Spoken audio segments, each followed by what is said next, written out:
Life Advancement Center in Costa Rica. I'm Kim Stanwood, Terranova. Happy to be here with you every Saturday to also be the facilitator for the Answers You. I have a great honor and joy today to be with Alondra from Virginia. And she's been here all week having breakthroughs and miracles. I'm very blessed that she's been in class every day, that I got to be there. And glowing and watching her grow and evolve has been a miracle in itself. So I'm very grateful that you said yes. Alondra, say hello. Hello.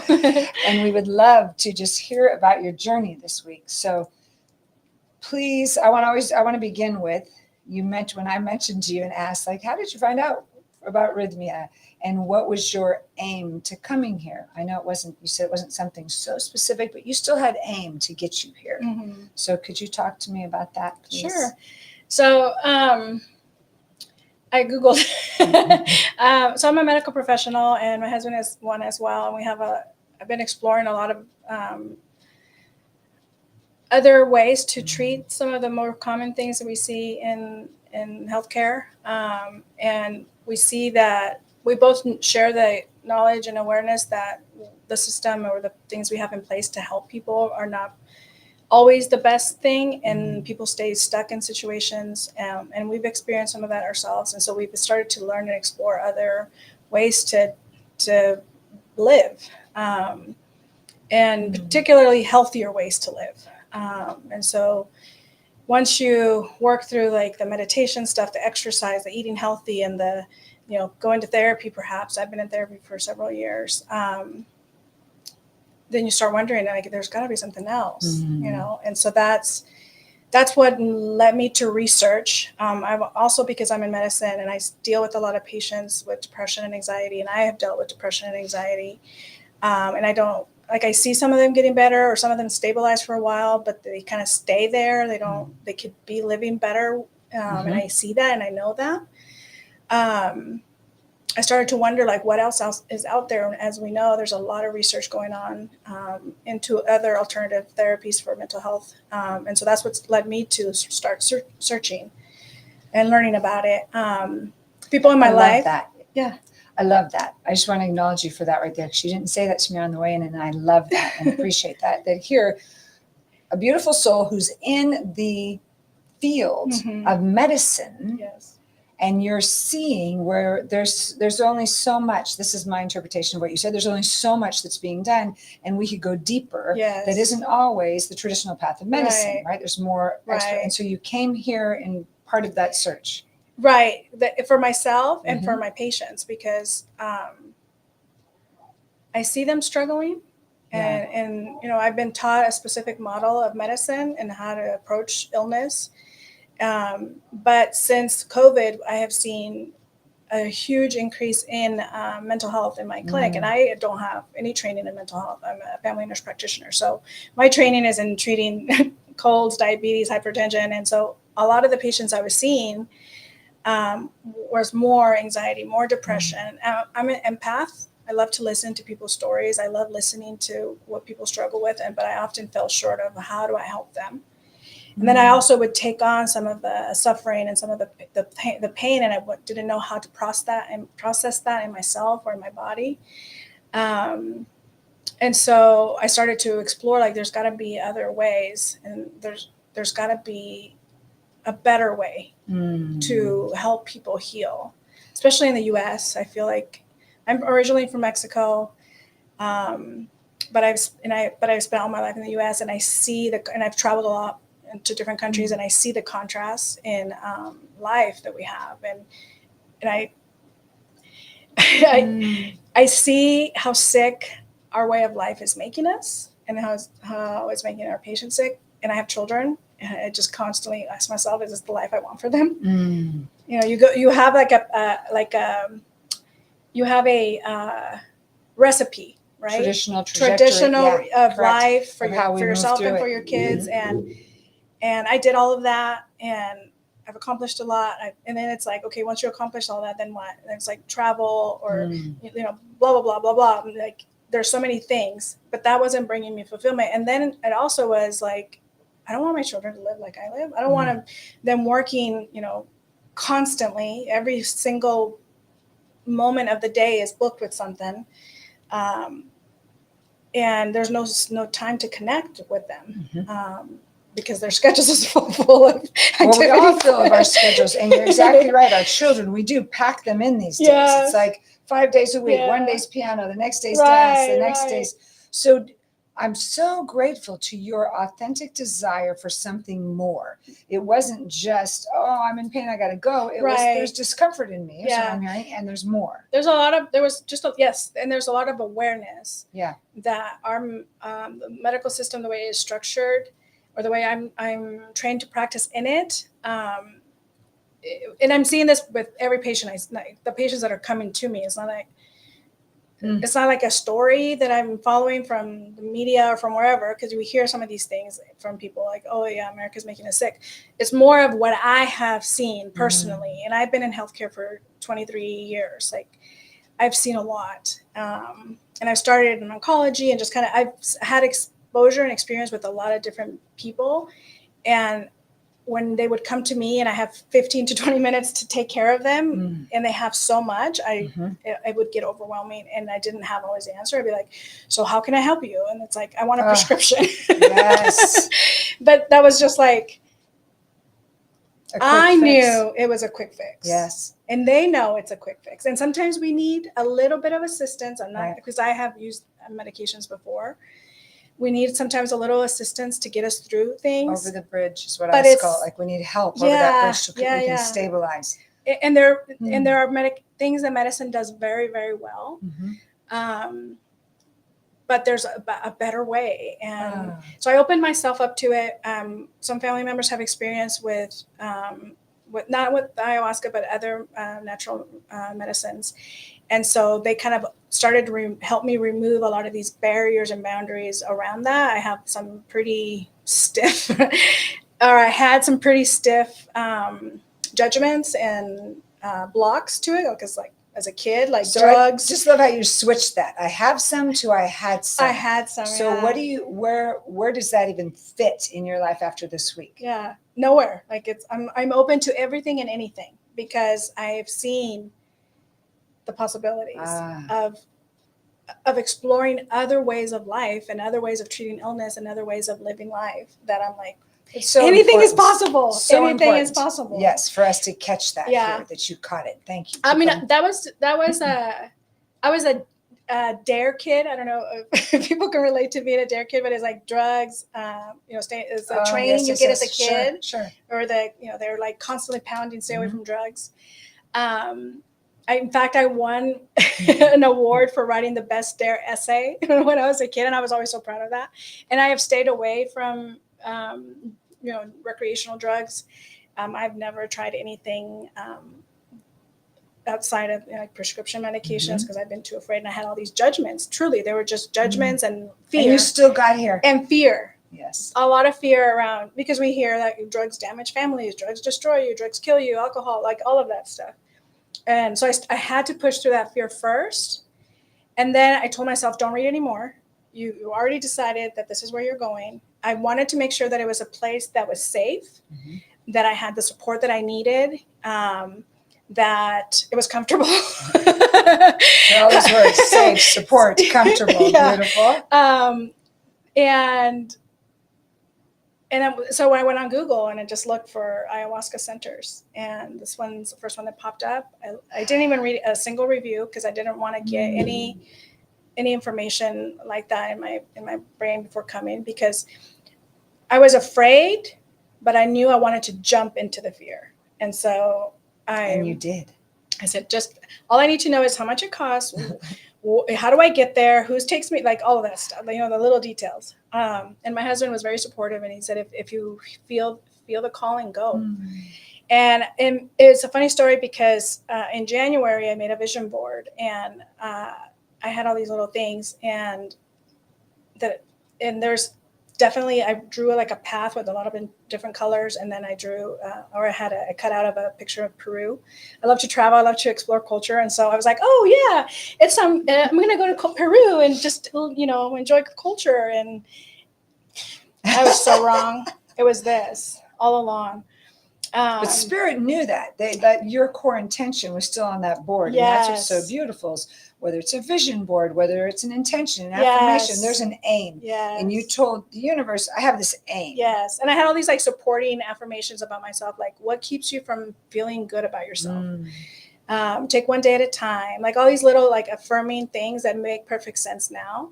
They did help me in those 3 months. But then I was like, okay, when I heard the call that it was here and I had done the research, like all of it happened within a 3-week period of time. Like I didn't, Good trust. like it was like, and I said, I told my husband, I think I'll go in the summer. And he's like, no, go now. And I'm like, but we have this, this, and this, and this, and this, and spring break's coming, and he's like, go. And I was like, okay. Thank you to Yes, to my husband. Thank you so much for her support. Yeah. So tell us how you transformed this week. What came up for you? Because you said that there's so much. So please touch on that. So I'm 42. I feel like I've been carrying 42 years of shit. And it all came up. All of it. All my fears, all my shame, all my guilt, all judgments, assessments of people and things, ancestral stuff. The ancestral stuff was very powerful. They were always just questions I had about my family's past and why I would see certain patterns in my family, and I was confused as to why it would happen. And I would ask my mom, but she really didn't know. And so I got a ton of information about my ancestors. My first night here, I spent it with my ancestors. And it sounds crazy to say that, but it's true. Like my grandmothers, my great-grandmother, my grandmother, I spent that first night with them, and they showed me a lot. And then I also lost a brother when he was 3 months old and felt a lot of guilt over him dying, and at some point in my life picked up that I may have been responsible for his death. I was like 3 when he died, but I always felt like this angst over him dying, and I was able to connect with him that first night, and it was just amazing. So I did ancestral work the first night. The second night was a reconnection with my soul, my purpose, that I'm on the right path, that I'm a source of light, and that in order to see that I am a source of light, I needed to see the darkness that as well. And so I had to work through that. And then the third night was surgery. I had surgery. My great-grandmother came and did surgery. There's a lot of diabetes in my family line, and that's one of my biggest fears. That I'll have diabetes and lose a leg. My daughters will have diabetes. And so I did a lot of work in the genetic level of disease in my family. I did like a full body scan and checked for cancer and, just illness. And then the medicine gathered it all. And I had surgery, and I had a cleansing of my entire body that night. And then Thursday, or the fourth night, was just really all integration of everything that I had learned, all the information as it was coming to me. And it was forgiveness and release of shame. I used to not be able to talk about the shame I carried around leaving my daughters after my divorce. I had to leave them behind, and I visit them often. Like I didn't just walk away, but we're constantly talking and communicating and visiting. But I had a lot of shame around that because I wanted to have them with me full time, and that was my responsibility. I'm the mother. Like, why am I leaving? And so I came here with a lot of shame. I couldn't even talk about it without just bawling. And I have released it, and I have accepted the unacceptable, forgiven the unforgivable, and have moved through that on Thursday. Ooh, yeah. Okay, that was amazing. That was a lot. That was amazing. So here's a medical professional, brilliant woman who did all that work, and that's just ceremony. We're not even hitting the breath work at this point yet, right? So the point is that the depth of healing that goes on here is so individual for each person. Is very individual. That's why you hear different stories each week. And to know that yours was even more. I mean, those are huge chunks. I Yeah. love hearing you with your background saying, I had surgery Mm-hmm. and everything was cleansed. Yes. And to know that you can release shame and Yeah. begin on a path of forgiveness. Yes. Those are elements that people in our world will say, I don't know how I'm going to do that. You didn't know how. No, I didn't. But you got here anyway. And you know, the forgiveness one was a hard one for me because you hear all the eloquent, you know, quotes and whatnot of forgiveness. And I was raised Catholic, so I have a lot of that. Mhm. But I didn't, like, it was like, I will never understand forgiveness. Like, I was like at that place where like, okay, yeah. Like, I know forgiveness is the path to freedom, Mhm. but I did not understand the depths of what that truly means when you feel it in your body. Yeah. And so I don't know, I was like, when I was there with forgiveness as a feeling in my body and in my mind that Wednesday night, Thursday night, I was like, can I bottle this up? Yes, because I feel like our world needs so much forgiveness, and that Yeah.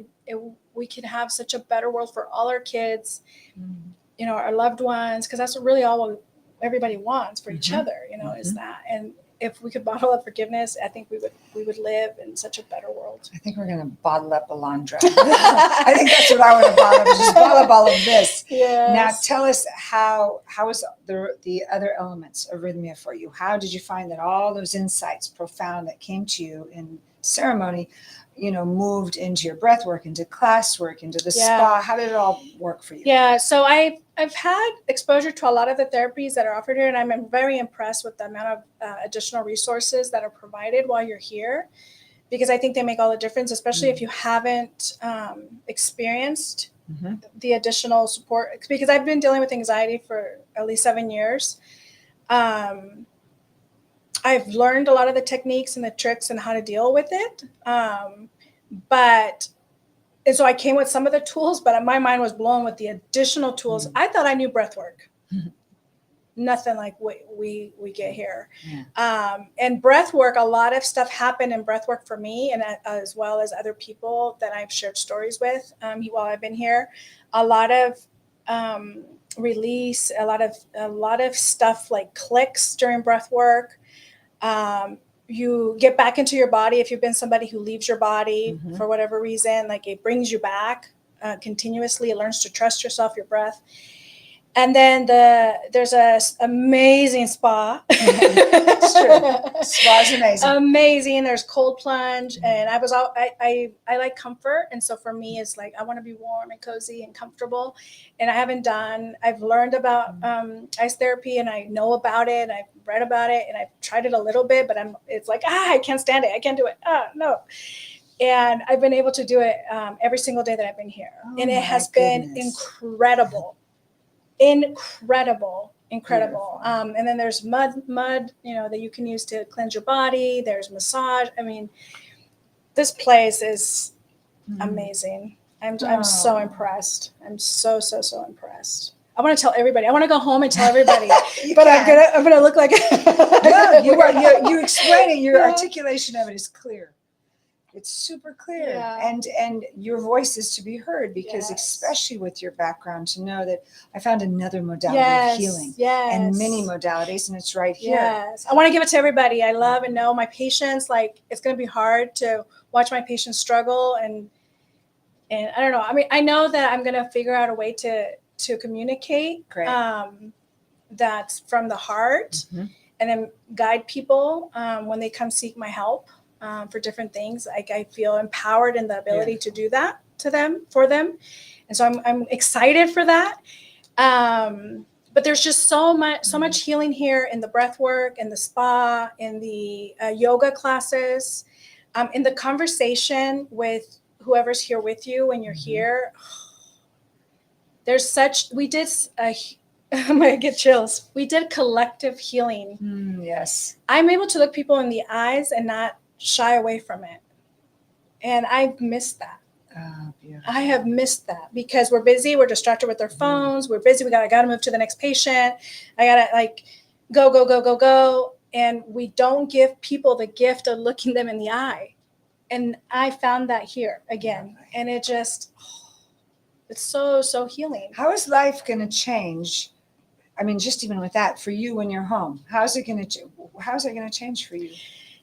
It's going to change in the ways that are absolutely necessary for me and my daughters and my son. I have a 3-year-old son, and I was sharing with Kim before we started that I was feeling like I couldn't connect with him. Like I kept running away from the connection that a 3-year-old can bring you to in ways of fun and just being 3. You know, the energy of being 3 and being a boy, because I have 4 girls before I hadn't experienced the energy of a little boy. Mm-hmm. And so for me, in addition to all of the other healing I have done, is crucial that I'm going to be able to connect with my son in a deeper level, with my husband in a deeper level, with my daughters in ways that I thought I had down. You know, I was an expert at that.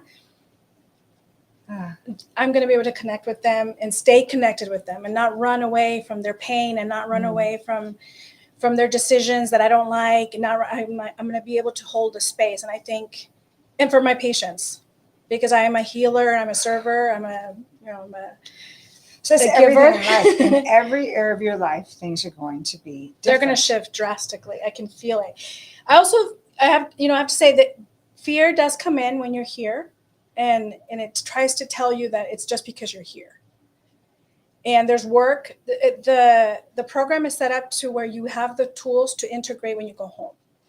So thank you for saying that. So you're not left, you don't just come and then you're just left hanging. There are things and practices that are put in place to help you move on in the world, because not everybody can just pick up and go somewhere else. You know, you got to live the life you live where you live it.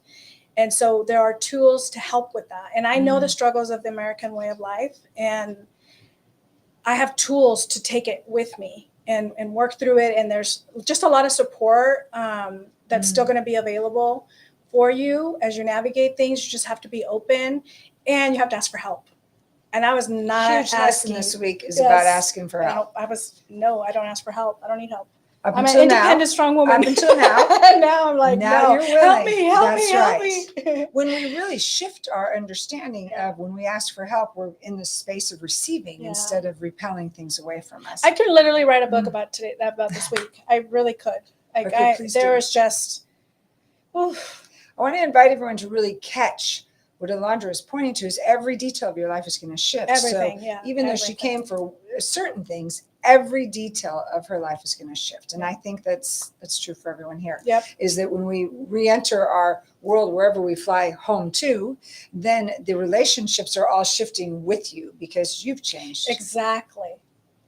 I'm so grateful to you. Exactly. I'm so great. I'm so thrilled for your patience. Yes. I'm so thrilled for everyone in your life. Thank you for being so authentic and willing to come here and truly explore, but grow profoundly deep. It was not, there were moments in time that were not comfortable, but I worked through it because I connected with my courage and my force, and I worked through it. And then when I couldn't work through it, people came to me and said, let's work through this, sister. Let's work through this. And it was in either a form of a man or a woman. It did not matter. And they helped me work through it. And that's the key. Yeah. I mean, rythmia, I cannot even I can go on. Like I said, I can write a book about my experience here and all the ways that things have shifted for me. In the ways that the connections I have built here with people that I'm going to be friends with now. Like I made several friends here, and I'm excited for those connections because now we both are coming from this place of understanding, and we can relate to each other and to the world in such a drastic way. Beautiful. So I'm excited for that. Thank you so much. You're welcome. Thank you so much. Thank you for spotting me. Oh, absolutely. Now you understand why I would see her over there on the left, like, I'm going to have to talk to her some more. Because you just kept illuminating brighter and brighter every day because things were peeling off. Yeah, things were shedding, weight was shedding, heaviness was shedding. I'm thrilled. Really good. This is a beautiful example of what's possible here at Rythmia. And our shifts and miracles happen to each person in a different way, uniquely to what's going on for you, what's going on for Alondra. My blessing is I get to be here every week and be in my own shifts in the midst of everyone else's shifts because it's such an honor to hold space while everyone's growing. So I hope we get to see you sometime here. please know that we can't wait. We welcome you. And who knows, Alondra may be back. Her family may be back. Who knows? But we thank you. Thank you so much. And thank you for joining us today. I'll see you next week. Have a beautiful, beautiful Saturday. Ciao.